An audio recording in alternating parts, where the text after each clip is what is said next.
Oh,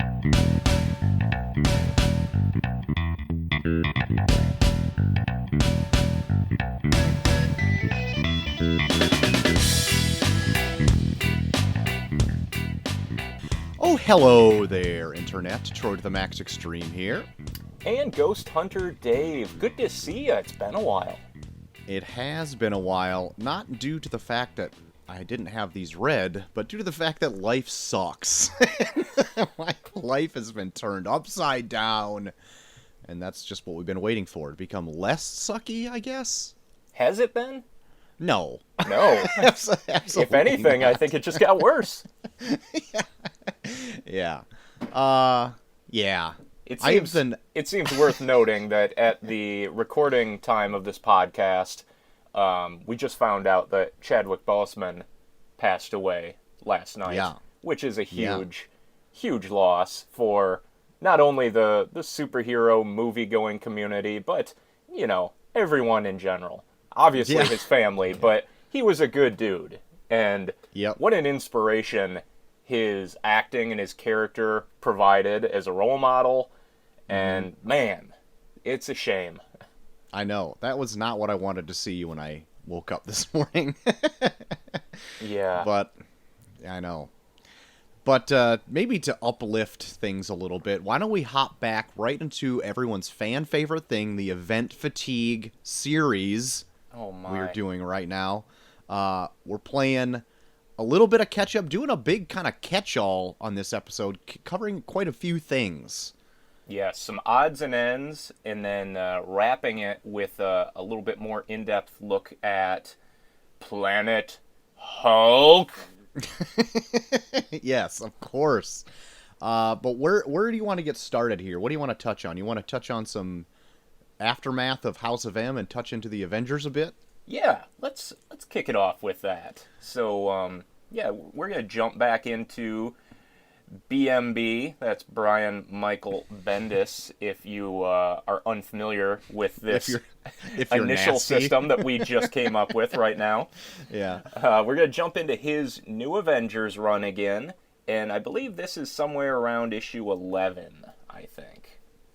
So this is the fallout of House of M, and the team of just this hodgepodge scattering of heroes is officially branding themselves the New Avengers, and they're just, going out there trying to make the world a better place, as they're wont to do. That's right. Pulling themselves up by the bootstraps and getting it done. Getting it done. This marks the first appearance of Ronin, who has graced the covers very early on, along with a very strange, masked, ectoplasmic-looking person that never appears in it. But, yeah, we finally get Ronin here, and within the first arc that we're covering here, we get the reveal of who's behind that very cool-looking ninja garb. And it's not who anyone would have expected. Right. Or really wanted.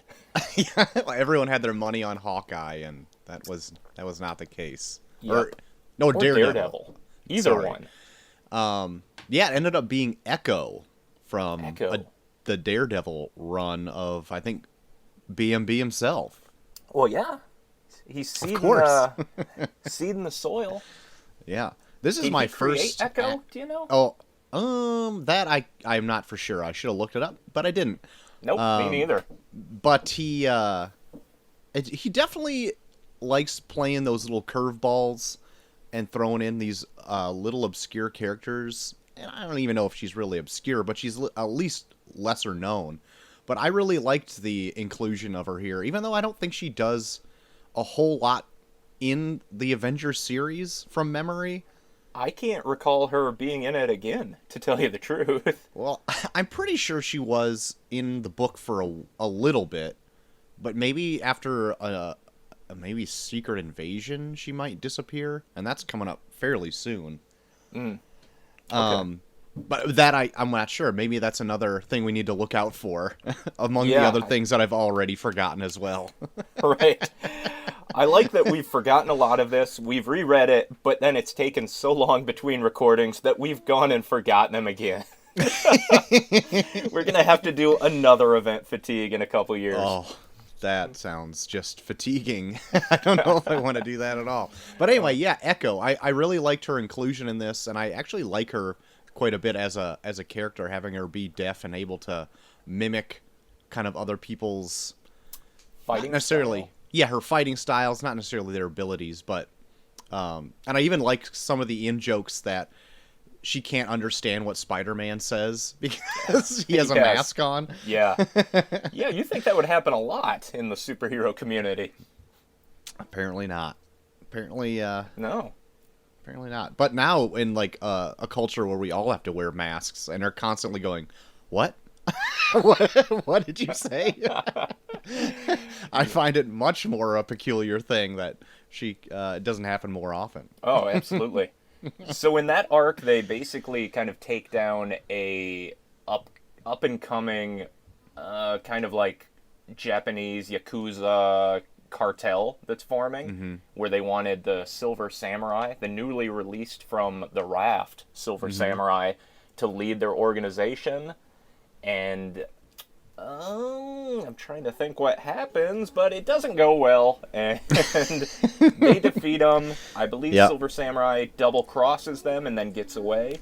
And we also find out that Jessica Drew is in cahoots with Hydra during all this. And then we get a peek at her backstory and all of her double agent shenanigans that she's Yeah. wrestling with. Yeah, Jessica Drew, one to keep an eye on for the next few books we're going to be reading. Next few fatigues. Yeah, yeah, for sure. She became like a big deal, and I can't remember. I think we probably even brought it up on one of our last episodes, but she was supposed to have a solo series come out around here, and it got nixed. And I think it was Bendis and David Mack putting it together. And I know that he did a solo series with MacLeod on her. Oh, and it I'm was sorry. Like It was a digital series, but I don't think it lasted very long. Yeah, I'm sorry. It was Alex MacLeod, not David Mack. Okay. But I want to say it did get pushed back because they had plans for her and didn't want to throw a wrench into things. Yeah. Coming down further down the line. Well, I'm someone that's never really been a Spider-Woman fan, mainly because she has like a super convoluted past and origin, and I have no idea what her backstory is. But from the bit that they went into it here, I actually kind of really liked the character. And I feel bad for her having to juggle all this shit. She's like really stuck in the middle where she has to reveal herself to Captain America because he's onto her, while still having to play up, the facade for Hydra. And she's stuck in this situation where like both sides are essentially prepared to kill her. Yeah. So yeah. she's in a bad spot, but you kind of feel for her. And it didn't hurt that Frank Cho is on the art duties for this, right around the time where she becomes much more buxom looking in appearance. Yeah. Which I think we talked about this in one of the other episodes, but there is flat out a panel where she's getting the Hydra enhancements to get her powers upgraded, and there are breast implants on the table next to her. So they just tossed those in while she was out, I guess. Oh my lordy. I guess it works yeah. with like her pheromone power too. She's got everything going in her favor. I got really into her character around this time. And I think even up past Secret Invasion, I'm like, you know what? I never really gave her a second thought up until now, but her inclusion here, I really think she became one in, like in her own, even to garner her own solo series. And I know afterwards they've tried to like reignite that a little bit. I don't know if it fully caught on when she had her pregnancy and like whole costume change and all that kind of stuff. I know Yeah. they tried to do something, and I always wanted to get around to reading that as well, and I never ended up getting there, but it's always been on my to-do list. Yeah, I always, the artwork caught my eye. I liked it a lot, and I think Dennis Hopeless was the writer, who has a fairly good track record for Marvel, I believe. So, yeah, it might be one worth checking out, because I did actually enjoy her appearance in this book. So then moving on from there, unless you had anything else on No. that, let's jump into the last piece that we're going to cover in the new Avengers here is the Collective, a new villain who blasts down to the North Pole because he's just been swirling around space in just this weird cosmic energy storm. A bit like Galactus from Fantastic Four 2, Rise of the Silver Surfer. Yeah. Pause for laughter.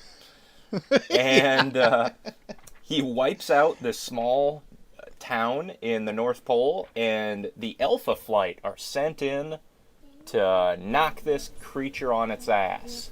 That's right. That's right. What happens? And the tables are turned.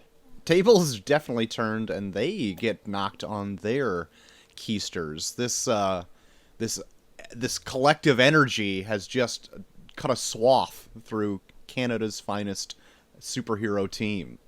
Oh my god. I believe they're all dead. Or at least the majority of them are. As this issue leaves it. I would assume so. I really breezed through this one actually this morning, and I think they do say that they are dead, but I know reading now that like more than half of them are alive in Al Ewing's Hulk run. That's comics. Yeah. I know But, Hulk and Sasquatch are back, but I couldn't tell you about some of the other ones. I don't even know who half of them are, to tell you the truth. Well, I can't. Is North Star one of them? Because I know after this he had. It was like the first like gay marriage in Marvel Comics. Yeah, he's not in this, so he's not. Oh, is he not? Nope, he's off the team here. Well, what Went about on the to Guardian? better things, it seems like.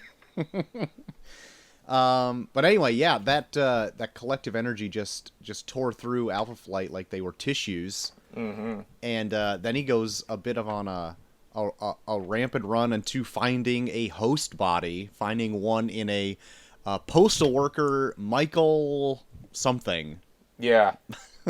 I always want to say Kovacs, because wasn't there a Michael Kovacs? And I want to say even in this story, they say, like, are you Michael Kovacs? You're like, What are you? Are you this? Are you that? Are you him? But it's not. Nope. He's just a random... I think he was someone with, like, latent mutant powers, and he just kind of drew that energy to him. But the energy itself is what's interesting here, because it is all of the depowered collective mutant energy from the House of M fallout, right? Yep. It's like 90% of the depowered mutants' abilities. Because energy cannot be created or destroyed. It just has to go somewhere else, and it's flowing themselves into the mail bag. The mail never stops. That's right, rain or shine. It delivered itself upon Michael here. Yep. And then he goes on a bit of a tear, too. So this whole trade, I would say, like, not a whole lot happens. Like, every issue is somebody just meeting up with this thing and just getting the shit walloped out of them. The first, I think, is, like, it's either Iron Man or Miss Marvel. Oh, yeah, Miss Marvel she absorbs some of it, but can't, like, contain it. She starts going binary and freaking out. Yep. And then Iron Man in, like, the next issue tries to call in for backup, and he sends himself there, but the collective starts, like, magnetizing his armor and just ripping it off of him. And so he's no good. And then it eventually jumps over to, I guess, try to find a new host, somebody more powerful, and ends up in Genosha. Yep. Finding old Eric Lensher himself, Magneto. That's right. And then we get the strangest bombshell where the collective energy reveals itself to be Zorn. Yeah, which I don't know how long this lasted before they just retconned, or maybe this was the retcon. I don't know. This is a carryover from Morrison's New X-Men. Yeah. And as I reread it here, it made sense. But now thinking back, I don't know if I completely get the chain of events that happened there. But essentially, they determined that the Magneto that was killed at the end of New X-Men was actually a mutant called Zorn, and he is kind of in control of this big collective energy, right? And then he also like resurrects the deceased remains of all of the mutants that were killed in Genosha, and the Avengers have to hack their way through a pile of zombies, of mutant zombies, which seems like just insult to injury there. They're just piling on more and more.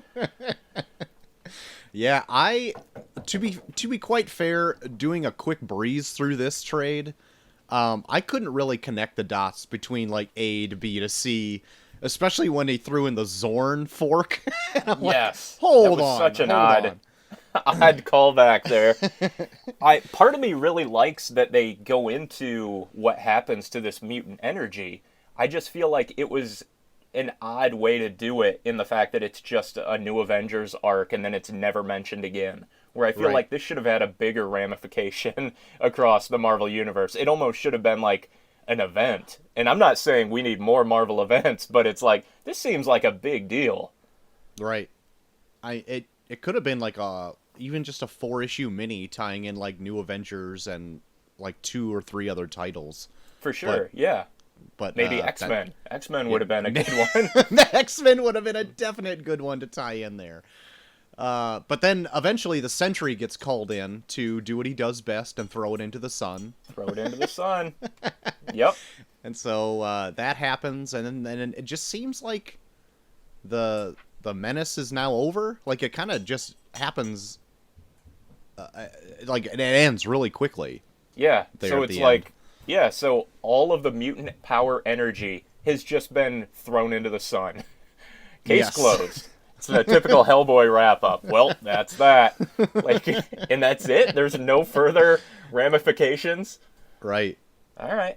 And then there's like a panel at the end where Wolverine gets all up in this Michaels guy's face, and he's like, I killed people? And Wolverine's like, you killed heroes, bub, or whatever. And I'm just looking at that like, you are the last person to talk. Like, whatever. Like this Wolverine, get out of here. And it didn't end up being like my favorite thing. Yeah. No.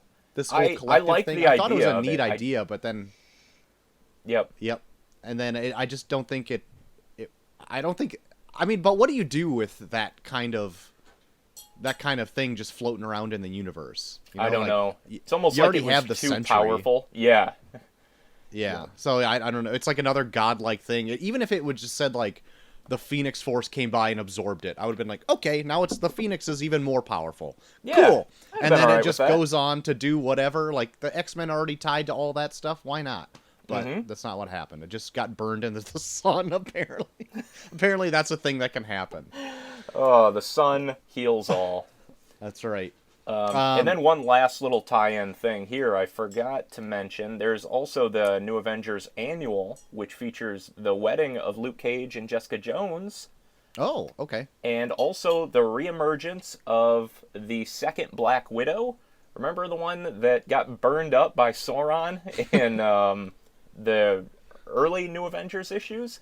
How could I forget? Yes. Well, she comes back because I think we said, does she ever come back? Here it is. Comes back just in a one-shot, quick annual issue where she has been given the powers of the super adaptoid complements of Hydra.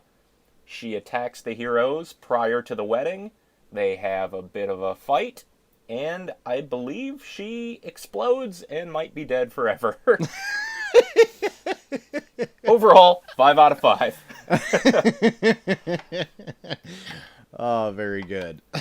I do appreciate that Bendis does wrap up some of these. I think earlier we were saying, like, do these ever resolve? Well, this one did. And I guess the collective resolved all the House of M stuff, so I guess I don't need this huge, big wrap up. Just throw me a bone. Tell me what happens with it, and then I can move on with my life. Right.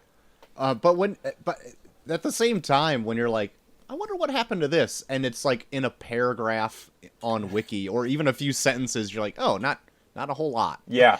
Yeah. They probably dedicated 2 issues to this, and not anything really happened. But I'm like, okay, whatever. Yep. But we did just bring up the Sentry, and you wanted to touch on him a little bit more as well. I did. I'm always happy to touch on the old Sentry, the old the golden guardian of good, the gardening guardian. Because plants need sunlight, That's right. and he's got it in spades. The power of 1,000,000 burning suns or 1,000 burning suns or whatever arbitrary number Yep. his strength level is at. That's right. Yeah, so let's take a quick little pause and shift into the Sentry miniseries, written by Paul Jenkins and illustrated by the fan favorite Jay Lee. Mm-hmm. This was part of the Marvel Knights imprint, and really kicked off like a big ruse that Marvel Comics played on the readers, where they claimed that he was this undiscovered first like major Marvel superhero created by Stan Lee way back, predating all the other ones, predating Fantastic Four, only for them to be like, nope, gotcha. But I think that little trick does work for this story, because the character himself is like a forgotten Golden Age hero. Mm-hmm. So it's a little bit of that, like, you know, Blair Witch viral marketing campaign that they just thought, yeah, let's have a little fun with this. Mm-hmm. And I don't think there was this horrible backlash or anything about it. It just kind of built the mystique of the character. And I don't even know if anybody remembers that they did try to do this little gotcha way back when. Yeah, I think it was an article in Wizard Magazine, like this long-lost artist, like Artie Rosen or something like that. I think that name sounds familiar. And like Wizard spurred it on, and then it's like, oh, we're gonna bring the character back in like this new Marvel Knights series. And then I was Newsweek like, picked it up, and they were like, oh shit, this went too far. Yeah. But I thought when it happened, I was like, oh, that's, even when it was revealed, it's like, oh no, we're having a little fun. Like, I was like, oh, that's kind of fun. Like, you got me. Yep. you did it. You did it. Yeah. But, hold on, I have a little girl in this room. Macy, can you not do that, please? Thanks. All right. Nice work. But, nice parenting. Thank you. I really dig this Marvel Knights mini quite a bit. I know when it came out, you and me probably wouldn't shut up about it forever. Oh, man, we were filleting this thing. To the point we're still talking about it. Yeah. Still filleting. Yeah. Yeah. And part of me was wondering, like, is this going to hold up? Because we carry such a torch for this, but I haven't read it in years. Mm-hmm. So rereading it here, I was like, I hope it holds up. And you know what? I think it held up quite nicely. Yeah, it helps that it's pretty self-contained. It does, like, branch out into, like, other heroes, but not so much that it needs it for, like, just the main core of the story. Mm-hmm. Yeah, it's, like, it kicks off, I believe it's Sentry number 1. Or no, I'm sorry, it's Sentry 1 through 5. So you get, like, his whole kind of mystery being solved there. We realize that he is this long-forgotten Golden Age hero, but we don't know why he's been forgotten. He himself has memory loss, and it seems like the world itself has no idea who he is, even though he was the first superhero. And then before it can resolve that, it jumps into like 5 little tie-in issues focusing on his relationship with a variety of other Marvel heroes. The Fantastic Four, the X-Men, Spider-Man, and Hulk. And we see kind of the bond that they all formed. And turns out he was a great guy and everyone loved him. He was just a booster. He made everyone better. He calmed the Hulk. Everything. And then we get the shocking finale of Sentry and the Void, where all of the heroes have gathered together because the Void is coming back. The Void is the worst force on Earth. And we find out that he is basically the yin to Sentry's yang, or the yang to his yin. I'm not sure which one is the white and which one is the black. But he is the negative to all of Sentry's positive. And everything that Sentry does for good, the Void pays back in bad. Yes. Making him just a complete wash. It's like, just don't even get out of bed at this point. Right. Whatever good you do is going to be canceled out completely. Yeah, so he's always just at an inner turmoil himself, and then you find out in the story that he makes Reed Richards with the help of Doctor Strange in order for the entire world to forget about him, and the fact that he could forget that he's also the Sentry, so the Void will never come back. Yep. Yeah. I thought it was a pretty cool idea. It is. I think it's great. And it's, again, a good sacrifice that he takes or does. I mean, really, come on. Do it, Sentry. It's like you're not even killing yourself. You're just not being a hero anymore. Right. But they change this up a little bit in the next miniseries. Still written by Paul Jenkins, but this one illustrated by good old JR. Yep. And this explores his troubled psyche even more. This one I had never read before. And I know you had said it doesn't hold up, or it's not as good initially as the first one. And I'll agree, the first one is something special, but this one was interesting to me, and it gave almost a completely different spin on the character, where we find out that he is not this great, amazing person. He actually was kind of a shitbag and an addict. And his own backstory of how he saw himself was kind of shaped by the comics that he loved. And I'm trying to think of some of the other elements of it. Jump in here if you remember a whole lot more, but you just find out that it was almost like taking a Golden Age hero and running him through the 80s and 90s comic book machine, where they just took the shine off of him completely, and you have this troubled, damaged anti-hero who's really not... He shouldn't be a hero, I guess. Is causing more damage than he's doing good. Yeah, and I mean, it does show like how really powerful he is. And I don't think you got that in the first little mini, but like he's just like, if I could reference something else, he's almost like One Punch Man, whereas like he just comes in when the tides are low, and he just comes in with one good haymaker, and then it's all over. You know what I mean? Like, yeah, it really shows like how he is a force to be reckoned with, for good or ill. You know what I mean? Yes. And this one, he is more folded into like the Marvel universe proper, where he's like actually interacting in story with the rest of the universe.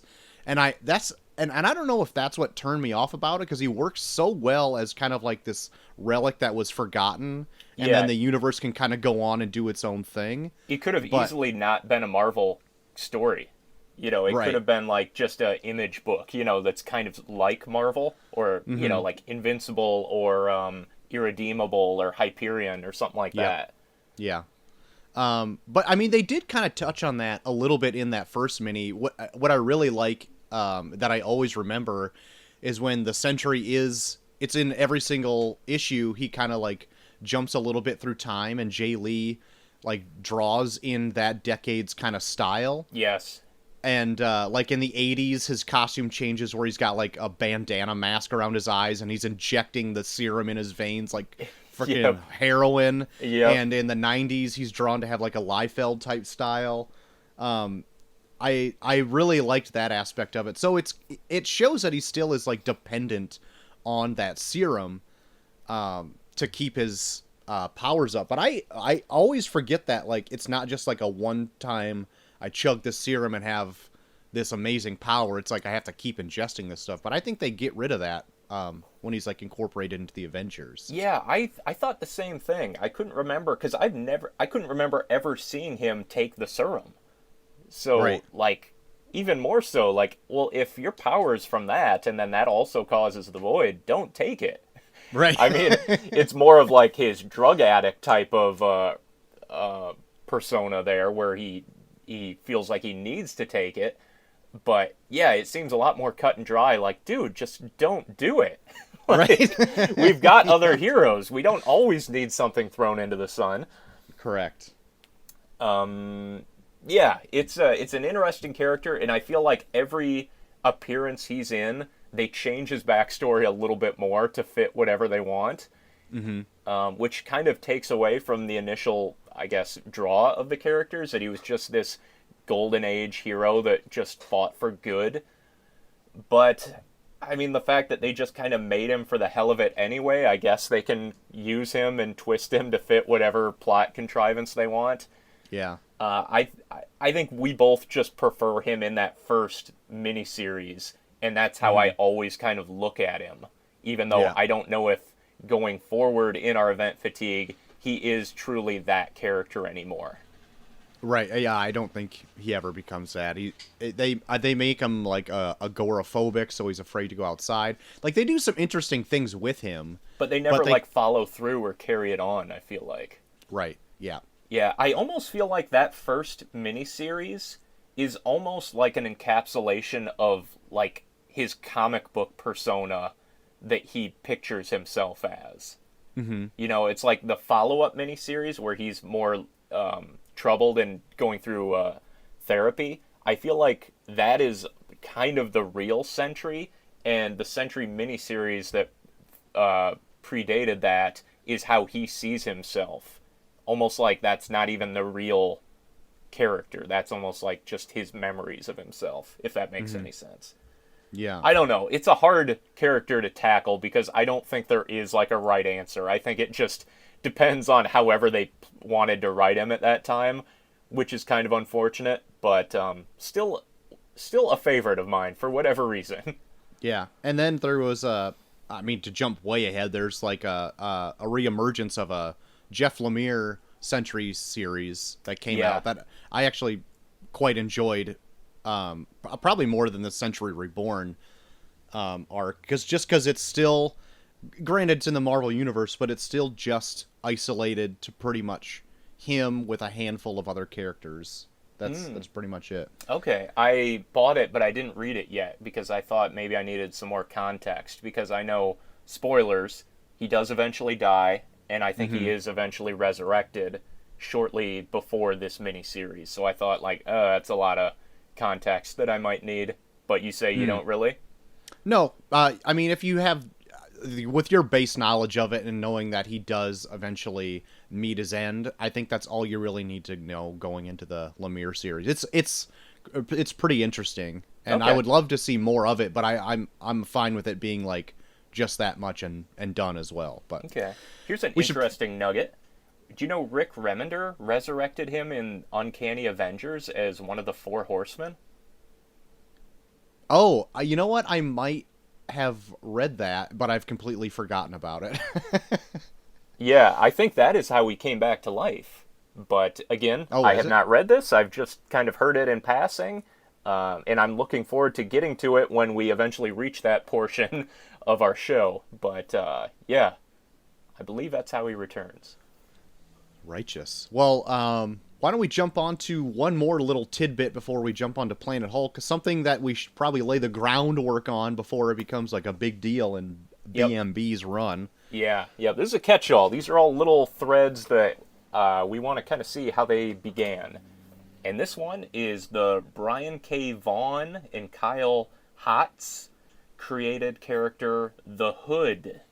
Mm-hmm. Yeah, you go ahead.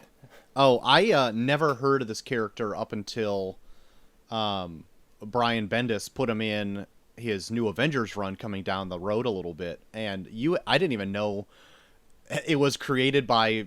Was it created by... BKV? Yeah, yep, original character. And you happen to have the trade of it, and you're like, you know what? Here, I have this. Go read this. That's where he comes from. And actually ended up liking it quite a bit for being just like a weird one-off little tale that's like, yeah, it's in the Marvel Universe, but it's kind of just happening over here. This little mystic kind of crime tale. Yeah, it, like, for whatever reason, I always kind of think of the Sentry and the Hood together. I mean, they're not... The characters themselves aren't similar, but just the way they kind of crafted the books and how they went on to play a pretty big role in Bendis's Avengers series. They have like similar roots there, where they were just created by a pretty well-known comics mainstay. They had a short little introductory miniseries and then had a bigger role as it went on. But yeah, this is just a really fun, like, small scale crime caper, I guess, with a Mm-hmm. hint of supernatural. Some fantastic artwork by Hotz, Mm-hmm. and just a good kind of street level take on this young, up and coming thug who, you're kind of rooting for him. You want him to get his act together because he's got like a pregnant girlfriend. He has some friends, and you see like, okay, maybe he's not that bad a guy, but he just constantly kind of makes the wrong choice, which eventually lead him on to becoming like one of the heaviest hitters in the Marvel Universe criminal organization. Right. And it's all just from this obscure relic of some Yeah. it's otherwise it's not. If he didn't have that, he'd just be like a normal thug, and pretty much he is just like a normal like thug that climbed his way up the crime ladder. But Yeah. like with this one little thing, it totally made him like extra. He's extra. Let me just say that. Right. If the Sentry, if his doppelganger is the Void, it seems like the Hood's doppelganger would be Peter Parker. He's like that type of character. He's this young. His name's even Parker. Parker Robbins, I think. Just this young, like up and coming kid who kind of means well. He's in over his head, and then he's granted these fantastic powers. And rather than being a good guy and using it to help people, he's like, wow, I can rob people better now. Yeah. I did. I like the abilities that the Hood and Kate gives him. Yeah, But they're like so random. they are so random. Like the enable to turn invisible, you have to hold your breath, and he can only be invisible as long as you can hold your breath, or something like that. Yes. Just like fun little things like that. I was like, this is BKV really did some fun things here. And Yeah. I can't remember if Bendis uses them a whole lot in his run. I can't remember off the top of my head, but I feel like even he then, probably it's used still... those powers, but didn't quite use like the cause and effect of using those powers. Like, Right. yeah, he can be invisible, but like he's got to hold his breath. He can't do it forever. And he can float, but it's only with these boots he's wearing, so he has to like actually walk up air with them. He can't just fly. It's Right. like, what a weird concept. But it is just a fun little light introduction to the character, which seemingly when it was created was like a fun little adventure, goes nowhere until Bendis just grabs from the bottom of the toy box and throws him in his big, highly acclaimed Avengers run. Yeah, and I remember seeing him pop up in that, like, as it came out monthly, and I was like, oh, holy shit, they're bringing the Hood in? Like, I know him! Like, he's moving up! And I'm over here just like, Huh? so what's the big deal? Who's this guy? Yeah. Yep. Oh, man. And then, real quick, this one we're not even really going to touch on. I just want to bring it up that I'm also reading Brubaker's Captain America arc. Because if you know anything about Civil War, there's some big stuff coming up for Captain America. And I have never read the Winter Soldier storyline and all the stuff that surrounds that. Mm-hmm. So I was like, you know what? I'm gonna knock these out. It's like 20 issues before the pivotal moment in Civil War. So I gave it a go, and wouldn't you know it, they're great. They're fantastic. Right? I won't get into them too much because I know you want to read these too, and I imagine at some point we'll probably talk at greater detail on these. But highly recommended. The artwork is fantastic. Steve Epting does the majority of it. And Lark, is it Michael Lark, I think, who does, Michael Lark does some of the others. And it's just a great ride through, like, original Golden Age and Silver Age Captain America, the whole Bucky storyline, Red Skull, and then where it's going to eventually lead us post-Civil War. Highly recommended. Yeah, that's always... I have wanted to read that for so long, and I just... It's one of those things where I'm like, I'll get to it, and I just, never do. I did read post that run, when I think Brubaker was just finishing it up, because there's like a big, huge return of moment that I did read. But otherwise, anything before that I didn't. So I'm looking forward to it. Yeah, yep. Okay, should we dive into the main event here? 40 minutes Yes. into the podcast. Yes, I think we should. All right. So, in our kind of chronological reading order of these event fatigue titles, we are pretty much square in the arena of Planet Hulk. That's right. This was written by Greg Pak, and now the artist's name is escaping me. Gary Frank did a couple issues, which really surprised me. But this pretty much took any like comic reader by storm, because it's the most interesting thing they've done with the Hulk in years. Yeah. Like, just pick him up and just go somewhere else. And they had a great idea for it as well in main continuity, in where the Illuminati knew shit was going to go down, and they couldn't have this wild card in the midst of all this as well. So they're like, well, hey, Bruce, can we get you to go into this rocket ship for no reason and just kind of see what's going on there? Oh, the door shut behind you. Sorry, you'll figure out a way to get home. And then he obviously turns into the Hulk. It goes off course, lands onto this big planet named Sakaar, and ends up having a whirlwind adventure here that you've probably seen the likes of in Thor Ragnarok if you've never read the event yourself. Yeah, yep. It's amazing how much Thor Ragnarok pulls from this, because it's a great idea. It's a great premise for a character that you don't know what to do with. And it just so happened to fit both Hulk and Thor.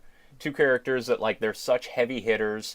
They're overpowered in their traditional universe, so what you do, you take them out of their element and just throw them into the dirt and kind of start them fresh at ground zero. And it worked so well in both cases.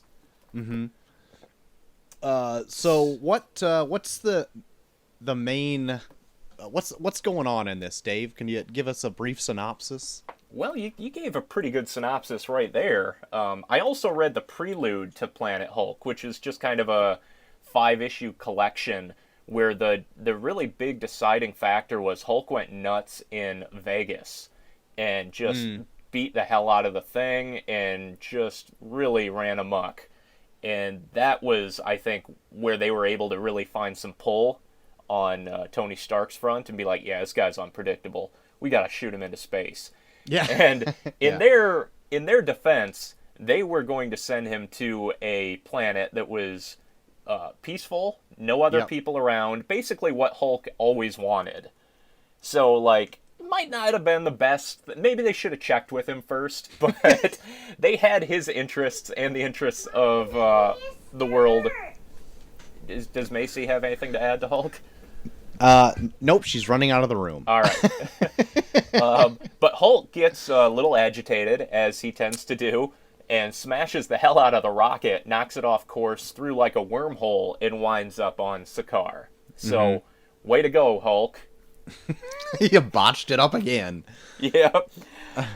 But and then lot of thing. Oh, go ahead. No, you go ahead.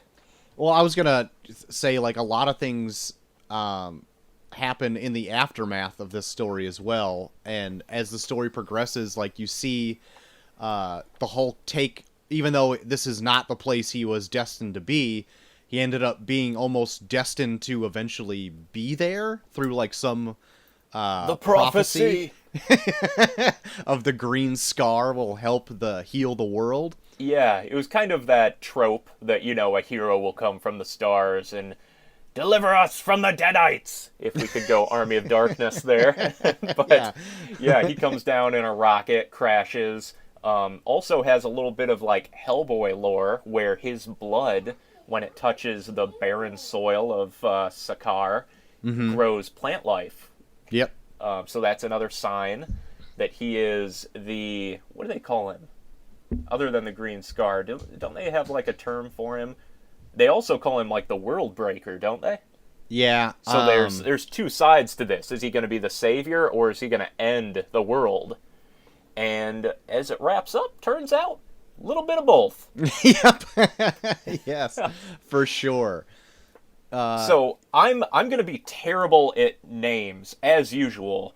But this time I'm not even going to be able to mispronounce them because I can't recall anyone's name outside of Korg and Meek. So I'm going to leave that to you on kind of naming characters and their roles. But eventually Hulk, he's a bit gruff at first, as you would expect. But eventually he kind of sides with this group of gladiators that are fighting for the amusement of, what is he, like the Red King? Yeah, yep. Who's ruling over the planet. They rebel, as these things usually go, and overthrow the dictator, and also have to fend off a attack from the stars of these creatures called spikes, which infect all the population with this weird spiky type of disease that just turns them into like mindless zombies that are just reminds me of like the World War Z zombies. They're just crawling over each other like ants, and just laying waste to the city. Yeah, it's kind of like almost the sequids from Invincible. Yeah, that's a better comparison. Well, thank you. Yes, you needed a boost. You've been having a rough year. The Sakaar son is also what they call him. Not that it's too far off. I'm also flipping through it right now just because I was trying to look up some names. Yeah. So my initial thoughts on this, I enjoy it quite a bit. There were moments where I felt like it got a little long.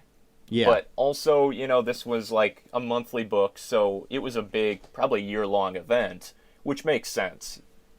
For the impact of this, it can't just be like a 4-issue miniseries. Maybe it's not. Maybe it's the fact that I'm not a huge Hulk fan in general, where there were times where I kind of lost interest in it. I was like, oh man, I still got like half this thing to go. It feels like it's kind of wrapping up.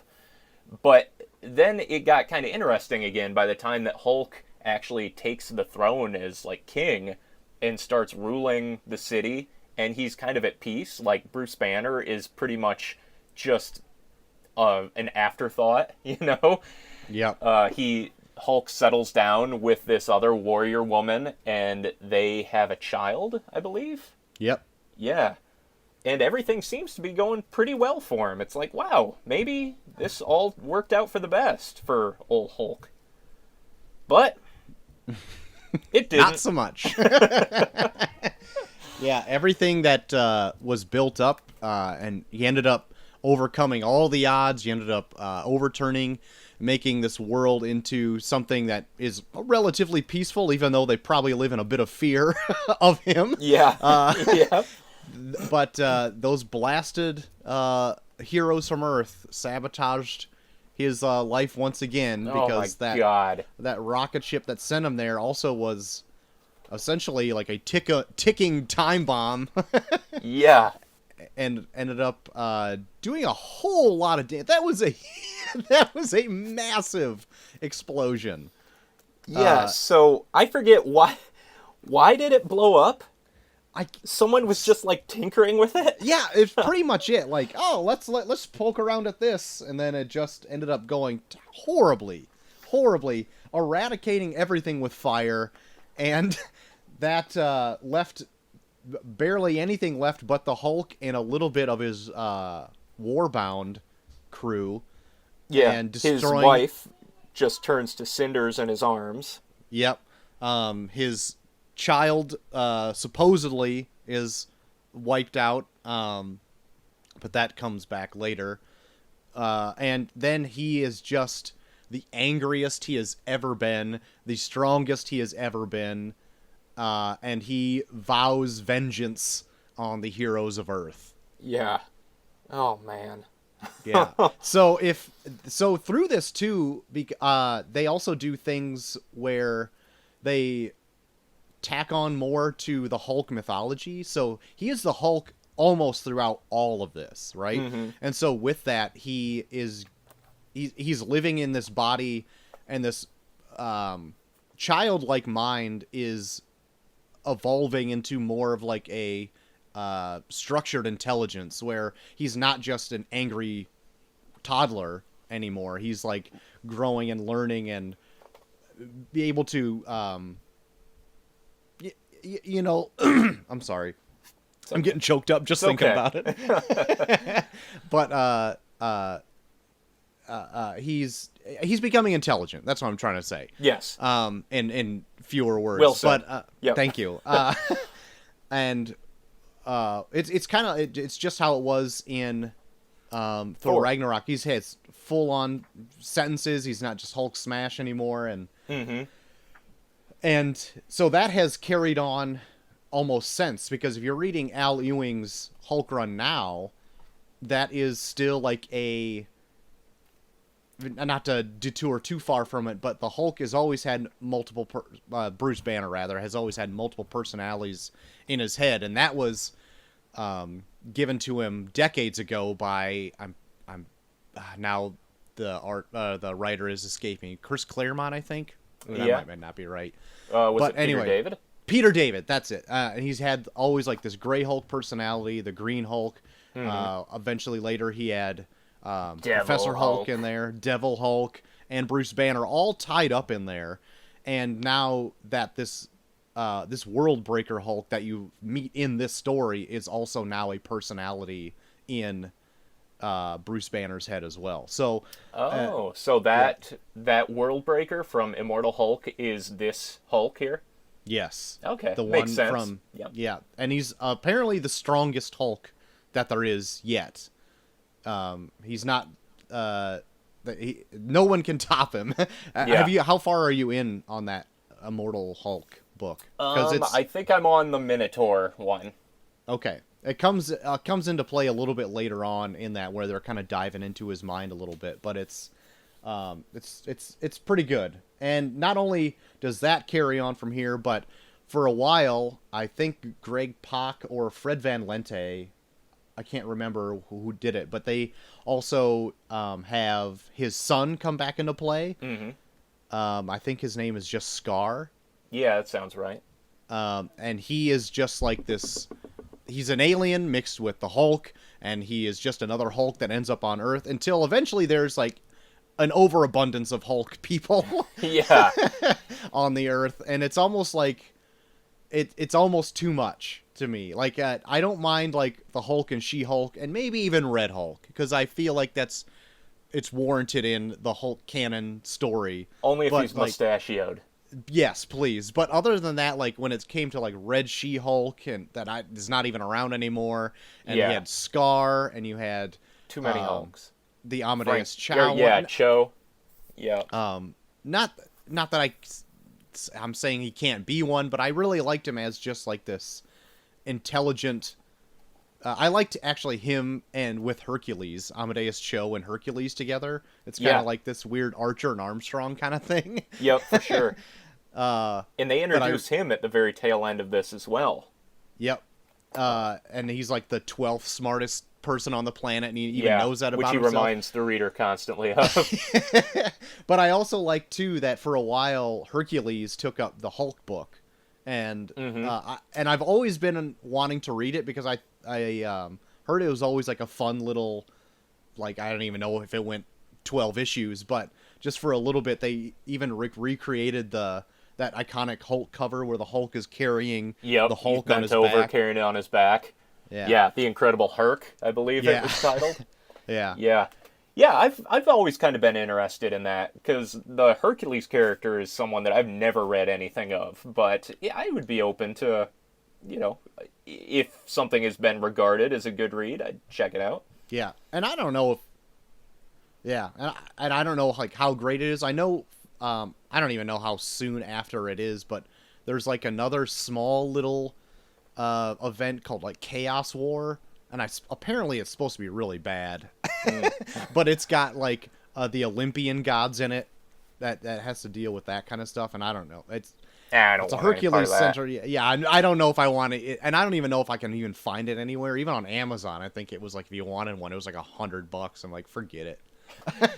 Just to let you know, it sucks. It'll be $100. I don't know even know if Comixology has it. I'm not even sure. But anyway, Planet Hulk. Let's get back to Planet Hulk. Yeah. Yep.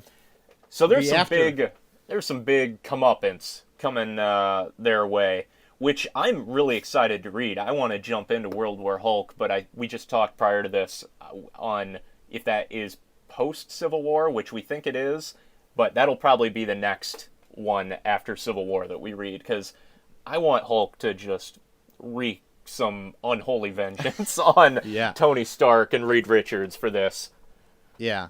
I have my hackles up a little bit about like how OP the Hulk really does get in this form. Mm-hmm. But it still makes for a fun little story in World War Hulk. As fun as you can, I guess, say it is with worldwide destruction and all that kind of stuff. But yeah. And it's a pretty brief event too. Like I'm looking at it on the shelf. It doesn't look like a big book. Like Planet Hulk looks bigger than that. Yeah, and it probably had a few spin-offs as well, but I only have the main title of World War Hulk. But I'm pretty sure it had like a Warbound tie-in and all this other kind of stuff. But yeah, otherwise, Planet Hulk, I really dug it. I do agree with you though that reading it does feel a bit bloated, because they did make an animated feature of this as well, where I feel like they streamlined a little bit. Yeah. So fun story. It's not that fun, but story. When we first mentioned reading this one for the show. You asked, "Are we gonna do the animated series?" I was like, "Hell no." But I did watch it last week. I was home with my youngest son. I was like, "You like Hulk? Let's put this on." And I sat down, and you know what? It was a lot better than I remember watching it when it first came out. Mm-hmm. So I had read the book like a month ago, and then watched this, and I followed it a lot better. Like, I recognized all the characters. It was way streamlined while keeping the majority of the plot intact. Mm-hmm. Has a happier ending than this book does. They cut to credits right before the inevitable destruction of the planet and all that. But it was a pretty solid animated piece from Marvel in the age where I would say most of their animated things were not very good. Yeah, I would agree that this one is any like animated thing that dealt with the Hulk. I think ended up being pretty good, because there's also like a Hulk versus series, which is fun as well. Oh yeah, I loved the Hulk versus Wolverine short. Wasn't as big on the Thor one, but they were both pretty solid. But a negative aspect of that is, well, I don't even know if it's a negative aspect, but because the rights with the Fantastic Four and all its properties were tied up at Fox, Marvel could only had to have a substitute for the Silver Surfer, who was in the book, and they had to use Beta Ray Bill, which I'm like, that is an equal, if not greater, substitute. Oh yeah, I was gonna say that they took that negative and turned it into a positive, because I still go back and forth on which one I like more in that role, and I can't decide. I love them both. Yeah, I flip-flop when I'm reading the book. I'm like, oh man, Silver Surfer is a cool addition in this. He's just like this oddity in space, ends up on this planet as well. I can't remember what they call him, like the Silver Centurion or something like that. But then like I didn't miss him at all in the animated feature. Like I was like, Beta Ray Bill, hell yeah, nobody uses Beta Ray Bill. Oh, I know. I love seeing Beta Ray Bill in that. I thought it was odd. I guess Silver Surfer was kind of like, I guess, a bit mind controlled, so to speak. But he seemed like almost out of character to me on how bloodthirsty he acted in the arena. Mm-hmm. Especially after, like, we've read some Silver Surfer pieces just recently on our Galactus episode. So he was always way more of, like, this Zen Buddhist type of character, and not someone that would just go into battle and fight and kill people. Right. But I love him with that surfboard strapped to his arm like a shield, and he was a great addition. And I love that in both cases, both him and Beta Ray Bill, once they come to their senses, and they're like, "Oh, Hulk, you saved me. All right, now let's team up." And then Hulk just immediately beats the piss out of him, almost to death. In the animated adaptation, it is a full-on like nod to Fight Club, where Hulk just beats Beta Ray Bill as Edward Norton beats Angel Face, and like the crowd is cheering to the point where they're like, "Ooh, This is like, we just go from ecstatic to like depressed watching this guy just get piss pounded." we've just seen the error of our ways. Yeah, maybe violence is not the answer. But yeah, so that's pretty much going to wrap it up. At the end, very, very end of Planet Hulk, he is on another rocket ship with sword pointed at Earth. Yep. To wreak his vengeance with his Warbound in tow. So that's what we're going to leave you with right now. And we'll get back to that in the near future. Yeah. Would you recommend Planet Hulk to both new and old Hulk fans alike? I think I would, because even if you have just the base knowledge of what the Hulk is, that's all you really need going into this. Maybe you would be a bit like confused on like why he ended up getting sent there, but a quick wiki would get you right up to speed. But I think it's a fun little adventure with the Hulk that you really haven't seen up to and since. So yep. I totally agree. Like, Hulk just is not a huge favorite of mine, but this is easily one of the better Hulk books I've read, not counting the most recent Al Ewing Hulk stuff, which is easily the best. But this is probably the most interesting that I've ever seen him otherwise. And it is, like, the perfect encapsulation of, like, you don't need to know anything other than Hulk smash. And here's your standalone Hulk story that is like this epic. I mean, it's essentially Gladiator with Hulk. Yeah, you know, for sure. If you like Gladiator, you'll enjoy Planet Hulk. Yeah, there are. I was just flipping through it again to see if I forgot anything, but there are like subtle nods to like past continuity in there that Greg Pak sprinkled in. And if you didn't, to me, if I'm a new reader going into those, and I'm like, well, what does this mean? Like, for instance, he thinks he sees a past love of Jarella. And like, I haven't personally read anything with that, but back in the Peter David run, he meets like this alien queen named Jarella, and she's like this green-skinned beauty from another world, and she ends up falling in love with the Hulk, and they have this whole ordeal. But like little nuggets like that makes you want to go and search out that information. At least it does for me anyway. So that's always like fun little things to do in your free time. That's how I use it. Yep. But coming up next podcast, are we going to dive right into Civil War, see what's going on back on Earth?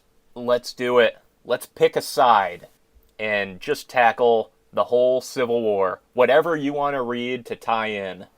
Okay. I'm going to do the main series. I'm going to read Frontlines, because I think that is a fantastic companion piece to it. Mm-hmm. And maybe the remaining Captain America stuff that I need to read to kind of act as the epilogue to that. Okay. Yeah, sure. I'll do that. I have a few books of the tie-ins. I'll see what I have and see what I can add to the story here. Yeah, if I remember right, the Amazing Spider-Man had kind of a good prelude to it, which I did actually just read prior to this too, where it's when Tony gives Spidey the Iron Spider suit and basically pulls him over to his side, starts, turning the gears in Peter's mind to join the pro-registration side. Because at that time, I think the government is already trying to pass this bill. And they're like, we can hold it off for a little bit, but then, boom, the events in Civil War happen, and it gets just fast-tracked into Congress. That's right. Yeah, that's not a bad little lead-up to it. Righteous. So, everyone, do their homework, read if you want. Civil War next time. Dave, they can find us pretty much anywhere. This is, of course, going to patrons first. Yep. So they can listen to it for about a week. Then it'll be for the masses, which you probably already know because you've probably already listened to it if you're listening to this already. But you can find it on, if you wanted to listen to an audio version of this, not on YouTube, it's pretty much on any podcasting platform there is out there. That's right. Of course, you can visit us on Patreon, become a patron yourself. We just had a summer Patreon exclusive only merch sale That's right. Up and gone. But if you want to dive into maybe more of those in the future, please join us on Patreon. The tanks are being cranked right now. That's My right. tank guy's working on it. Just got the proofs from his tank guy. Whew, oh my God, tanks on tanks. We are going to have those tanks right in time for fall. So yeah, break them out while you freeze yourself to death near one of those bonfires that everyone's so happy giddy to about have in the fall. That's right. Anyway, that's I think gonna do it, Dave. Yep, that's right. You can support us on Patreon. You can buy some merch at our Redbubble store too, if you're feeling that Imperius Rex swag is missing from your life. Mm-hmm. And you can find us on Twitter at Imperius Rex Show, and for you, it's at Troy to the Max. That's right. I think that's pretty much all the plugs we got. If you want to write into the show in an email form, you're more than willing to do so, and that's ImperiusRexShow@gmail.com. That's right. And keep your eyes open for a new episode dropping very soon, where we have some special guest stars to chime in on their thoughts on the World Eater. Not the World Breaker, the World Eater. Galactus. Oh my goodness. That was a fun app. And hopefully everybody enjoys it. Yes. But we will talk to you next time, comic lovers. But until then, I've been Short of the Max Extreme. And I've been Ghost Hunter Dave. And this has been Imperius Rex. Join us next time for more event fatigue. Imperius Goodbye. Rex. Imperius Rex. Imperius Rex. Imperius Rex. Imperius Rex. Imperius Rex. Imperius Rex. Imperius Rex.